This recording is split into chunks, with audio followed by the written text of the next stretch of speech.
How's it going? So let's talk about work-life balance and why I don't really believe in it anymore and why I don't really strive for it. Now, of course, you still should got to be careful about burnout and stuff like this. But yeah, in today's video, I'm going to talk about how I manage my life and seek this sort of work-life balance that we all hear about. So my name is Tony, single dad of two, and I'm just documenting my life and thoughts. So it's been tough, of course, trying to navigate a single dad's life while taking care of two little girls, 8 and 5, and it has definitely been tough. And I have so many different ambitions that I want to do, such as create my own business, such as work on my career, make a lot more money, create content for my personal life, and create content for my business life. And of course, while taking care of my two kids and also working on my health as well, both physical and mental. And so as you can see, I'm trying to do a lot of different things. Now, this work-life balance, it doesn't exist to me, right? There's always something that's going to be imbalanced. If I'm not trying to find a new partner, then I'm probably working on my business. If I'm not working on my business, I'm probably doing content. If I'm not doing content, I'm probably taking care of my kids, right? Like there's always somebody or something that's a trade-off. And this is why I don't really seek that work-life balance. Now, like just use this quarter of the year as an example. My focus right now is to have a six-figure salary job, right? Because right now I'm working as a contractor, but I want it to be a salary job that's six figures. And that's my main focus. So how am I going to focus on that? What am I going to do to focus on that? It could be to work harder at my contracting role and persuade them to hire me full-time, or continue to apply for jobs that offer six-figure jobs, or continue to work on my resume and continue to network and stuff like that, right? Because I'm so focused in this quarter to work on my career, my other stuff is gonna take a back step. Like I'm not gonna be focused on the business. I'm not gonna be focused on the YouTube as much, etc. Right? So that's not really work-life balance. That's just more of I'm putting my eggs in this path right now until it gets done for this quarter. Now, say that I focus on this quarter and I just, for whatever reason, didn't get the six figures, or maybe I did get the six figures, then boom, that's when I could focus on something else, right? So it's not really a work-life balance. It's more of during this period of time, this is going to be my main focus. And I don't try to do everything at once, right? So for example, I'm not trying to do all my business and YouTube and work life and all this stuff at once because I'm going to easily get burnt out. And plus, on top of that, if I'm not focused on like one main objective task, and I'm like multitasking, everybody knows that it's not good, right? I'm not putting my full focus on one thing. And so the results is going to be dismal. It's not going to be good. And so I've just learned to, for one quarter, I'm going to focus on this main goal and just focus on that and try not to get distracted by these other things that's happening. Because it's very, very easy to get shiny object syndrome. Super easy. And it's very hard to ignore. So this is why, like, when I write down my goals in Google Calendar or when I journal a lot, I also remind myself, stick to this goal, stick to the goal, stick to this goal. Do not go to any other goals, right? And yeah, I mean, that's how I do my goal setting.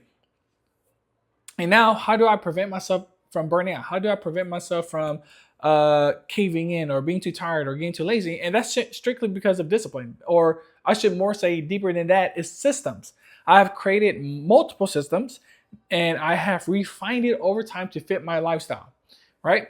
So I used to be a huge night owl, but because I have kids, my life has to be more morning oriented because obviously they wake up in the morning, they got to go to school. So I have designed my life to be a night owl to now being like, I guess, an early bird. So I wake up like right at 5 a.m. and I just do morning journal. I do my stretches, my lower back stretches, because I'm doing physical therapy on that right now for myself. And then I work on like the hardest task of whatever goal I have for the quarter, such as applying for jobs or refining my resume. And then I would take the kids to school, and then I would have to work from 8 to 5. And then I would pick up the kids, I would cook them dinner, and then I would play with them for like an hour or two. And then I would, if I have time, I will focus on the business again. And then I will put them to sleep, and then that's pretty much it, right? So like my ideal day is already set, and I don't need to change anything. I don't need to be fancy about it. This has what's worked for me over time. but I track and I measure everything that I do in life so that I know that I'm on the right path and going up. So for example, if I am using a certain system or a certain time schedule and I notice that my health is going down and my income is going down and I'm losing money faster, that's a easy sign for me to know, oh, something's going on. Let me change up my system that I currently have to improve it and make it better. And then I will compare it to the last year, or I mean, not last year, but last month, and see if anything changed or anything got better. So it's super important to measure your goals. It's super important to always look at your bank account. It's super important to see what your weight is and if you're sleeping better, right? So it's measuring these things have made my life dramatically better or tremendously better. Like I cannot stress enough that you got to manage the data or you got to measure the data to see what path you're on. So that's how I really do my ideal time. That's my time schedule. That's my time management. And I highly recommend anyone who just, if you feel that moment or that feeling where it's like, where did my time go? Well, what's going on? Did I even accomplish anything? That's a easy sign that it's time to really track your time, right? And all you got to do is set a 30-minute on your phone, and then every time that 30 minutes go off, you just write down in a Google Calendar or a notepad or anything like that, and just write down what you did in the past 30 minutes, right? And then you want to repeat that 30 minutes and then do it again. Repeat it 30 minutes and do it again. Once you have a very clear understanding of what activities you are doing every 30 minutes, it becomes very easy to see what actions you could replace during that time, right? So if you're like watching YouTube at 8 p.m. and you notice it happening in the past week, easy way to know, okay, I got to really focus on this time period right here at 8 o'clock. Let me focus on making that time period better for me, right? So this is why time tracking, like to that minute detail of 30 minutes, every 30 minutes, will go a long way. And keep in mind, like you don't have to do that for months or something like that. It's only 1 week is more than enough data to improve and make changes to your daily life so that it becomes better, right? So you don't have to do it for 1 week. Now, important thing with the data that is gathered when you're like measuring your life is the change in behavior. Like, are you changing your behavior to make it better and improve what you already have? Because the problem sometimes is that people, when they see the data, they don't do nothing about it. It's like how someone is learning something on YouTube, but they don't even take action or do anything with that new knowledge. Like you want to change your behavior or action once you gain new knowledge. And I'm going off a tangent because this was more about work-life balance, but like it's a part of that work-life balance because I really hone in on my Google Calendar and put on, okay, this quarter I'm gonna work on this goal. So what do I need? Let's reverse engineer that quarterly goal, and what can I be doing every single day to reach that goal, right?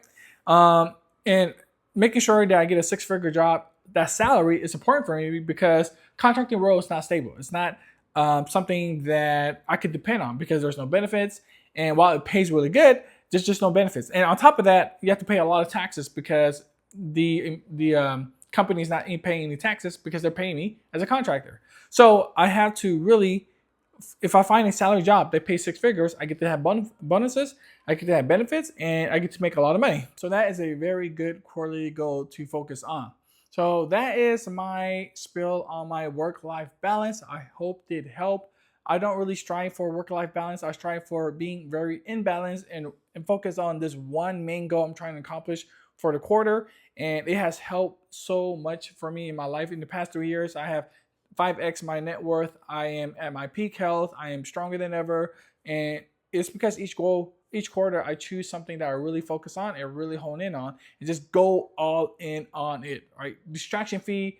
I don't let anything bug me. I don't let anything distract me. I'm focused on that one quarterly goal. So my name's Tony. If you want to learn more about my life and check out my other videos on this end screen right here. Thank you for watching.